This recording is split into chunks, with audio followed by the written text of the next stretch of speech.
তো পি এর মান কি বলেছিল 16। তাহলে তিনটে যোগফল কি হবে দেখো, যোগফল হবে 30।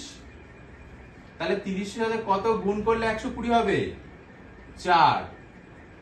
তো দেখি সেকেন্ডটাও সেম আছে কিনা একটু দেখে নি। তো এইচ এর মান কি বলেছে, এইচ এর মান 8, ও এর মান কি বলেছে 15, পি এর মান কি বলেছে দেখো 16, ই এর মান কি 5। তাহলে এই কটা যোগফল কি আসছে আমরা দেখে নি, এই কটা যোগফল কিন্তু আসছে। তাহলে লাস্টে কি হচ্ছে আর, আর এর মান আমরা জানি কত, আর এর মান হচ্ছে 18, ই এর মান কত জানি 5, ভি এর মান কত জানি 22, আই এর মান কত জানি 9, ভি এর মান কত 22, ই এর মান কত 5। সবকটা যোগফল করব, যোগ করে কত আসবে এটা দেখো, যোগ করে আসছে 81। তাহলে এটার সাথে 4 গুণ করে দিলে কত হবে, হয়ে যাবে 324। তাহলে অ্যান্সার পেয়ে যাবো আমরা ডি।